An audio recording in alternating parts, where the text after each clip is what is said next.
को मिलला गोटे हाईकोर्ट बेंच ओडिशा गोटे भी बेंच है आप गोटे वरिष्ठ आईनजीवी विषय में आप पचरा हो पश्चिम ओडिशा भी आप बहुत दिन दाबी रोला देखो तो स्थायी बेंच गठनटा प्रकृत बहुत राज्य दाबी हो जिला मान को आप देखिए जिले में डिस्ट्रिक्ट जज कोर्टर एक्सटेंशन माने विभिन्न सब डिविजन को हो गला तेणु हाईकोर्ट विभाजन हवा लोकों को द्वार देश में न्याय पहुंचेवाई स्थायी बेंच प्रतिष्ठा करिवार दाबीर सपक्ष में आम अच्छू काली भी थिलु आज भी अच्छू ओडिशार दक्षिणांचल एवं पश्चिमांचल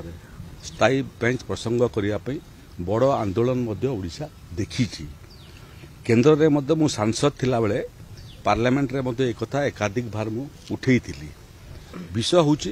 जे एथिरे जो व्यवस्था अच्छी से व्यवस्था रे हाईकोर्टर माननीय विचारपति गोटे बड़ भूमिका अच्छी मतामत देवार बंटापतर मूल्य अच्छी गवर्नर गोटे भूमिका मतामतर मूल्य अच्छी एवं थोड़े प्रस्तावटा जदि कंपोजिट प्रपोजाल होकर जाता केंद्र सरकार ताको विचार करते केबे भी कंपोजिट प्रपोजाल गला नहीं आउ महत्वपूर्ण विषय है जे जो वकील समूह अच्छा से माने मध्य पश्चिमांचल कि दक्षिणांचल न कहीक परस्पर भितर कथा लेकिन निर्दिष्ट स्थान कथा उल्लेख करते ताले भी सुविधा होता ये बाबद मु वकील भाव में तो पश्चिम ओडिशार वकील मान संगे दक्षिण ओडिशार वकील मान संगे संपर्क अच्छी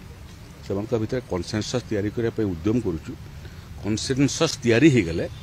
निर्दिष्ट स्थान एवं क्यों अंचल को लेकर तार जुरिस्डिक्शन हम स्थायी बेंचर एवं राज्य सरकार जो भूमिका अच्छी ये स्थायी बेंच प्रतिष्ठा हेले जो स्थायी बेंच प्रतिष्ठा करने जमी देवाटा भित्तिभूमि पैसा देवाटा